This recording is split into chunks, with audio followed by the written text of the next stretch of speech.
Hey guys, make sure to subscribe and hit that notification bell to be updated every time I make a new video. Thanks, let's begin. I wonder who the real sharks are.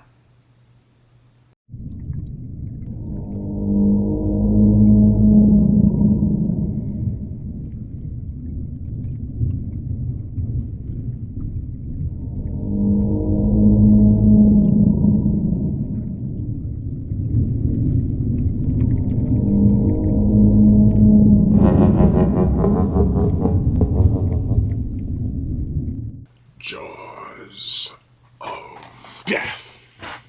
This is an old DVD I used to have of it, and this is the newer version, which actually I think looks worse. Maybe. Not to be confused with the whale movie of the same name that was made around at the same time, this is the 1976 Jaws cash-in that has slasher and supernatural elements. The plot. Stein is a man who had served in the war and had to come back after and had an encounter with sharks and the gorillas. And the sharks took out the gorillas. Gorillas like bamboo gorillas, not like actual gorilla animals. But he makes it to a little island where a monk or priest, whatever, hands him a shark necklace that'll always protect him from the sharks, and he'll be able to read their minds and everything, and be able to talk to them. And so he comes back to civilization trying to protect sharks from people who are trying to kill them or use them in the rotten way. It's a revenge story. It all builds up to a big revenge outing. Who can you trust? Turns out, no one. This was directed by William Griffey, who also directed Sting of Death and Stanley. He was a great director of schlocky films that had a Floridian setting. First of all, I'll say this. I really did like this movie. It is sometimes a bit trippy, but it does well enough to be taken seriously.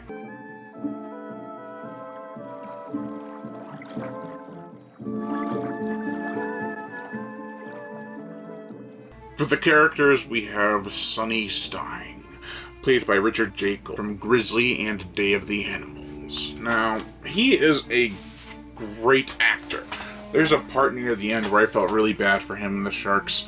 There's actually several scenes like that, but at the same time, it's like, you can't go around killing people, man. I mean, I guess there are people who would be on your side, but not around there. Don't you see what you're doing? Don't put a bounty on them! Also, on another note, this is known as Mako, the Jaws of Death, but there are no Mako sharks.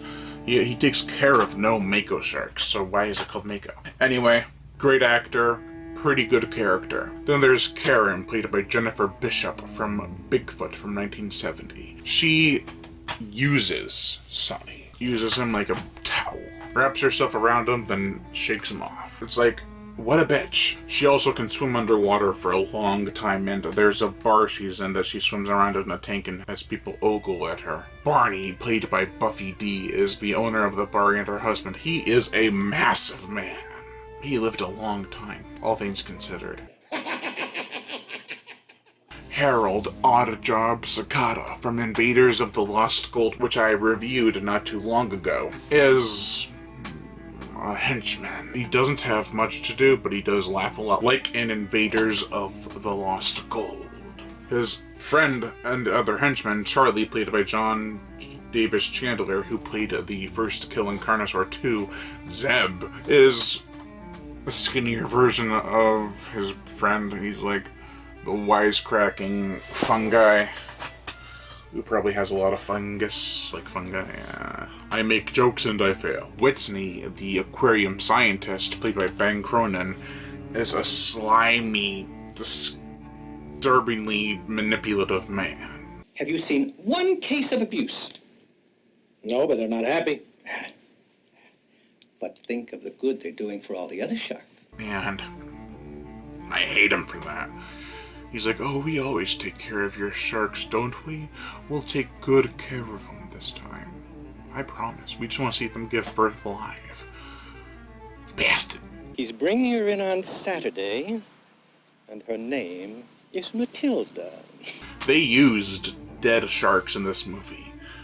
Real live, but dead sharks. However, there are certain scenes that they use their corpses in a quite beautiful way. It's very messed up that I'm saying that, but I think they had the best intentions. These sharks were probably bought and used, so if that's the case, the creators of this movie get a little leeway. And to make up for their deaths, at least 2 of them gets their own character. There's Sammy and Matilda, while the rest are being dragged around, but made out to be looking innocent and loving. It's really hard to explain, but the scenes with Richard Jekyll swimming around with them is quite mesmerizing.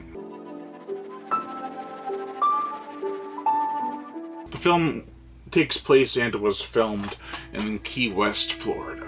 I really love the locations used. Everything from the clear blue ocean to the shanty shack Sonny Stein lives in.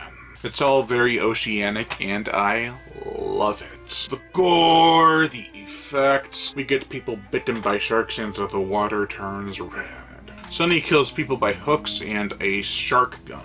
There are some disturbing deaths, and I did find them to be fitting, given the sleazy but dark tone of the movie.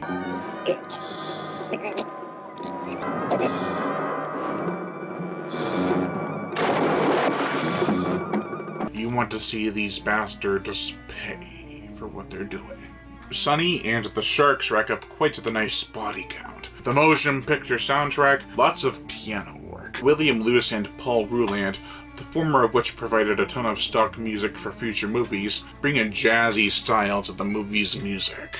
It's not elevator music bad, in fact it's quite enjoyable. Overall, it's not just a killer shark film, it's got a man defending the sharks by taking out the hunters, messages about sharks, greed, and trust, and it's just a good idea all around. It's like it's trying to undo the things Jaws did a year after Jaws came out. Richard Jekyll is the star of the show. I felt bad for him several times, like I said it before. Like when he goes to the lab to check on Matilda, and when he's screaming for people to not put a bounty on the sharks and just to leave them alone amidst a chaotic scene. It's all very hard-hitting and very sad. His performance was just great in this movie. It's not a fantastic movie, but it's definitely worth a watch if you're into 70s grindhouse shark movies. Overall, I give Jaws of Death a 2 out of 5. Thank you all for watching, and I am Brian Gatto, the Horror Show host. Make sure to like, comment on, as well as share this video. Like my Facebook fan page and support me on Patreon, where even $1 a month will help keep this channel going on strong, and I'd greatly appreciate it. Plus, you get access to body counts and other music videos that you cannot get on YouTube because of copyright and age restriction. Monetary support, if you want to support the channel through PayPal at horrorshow37@gmail.com.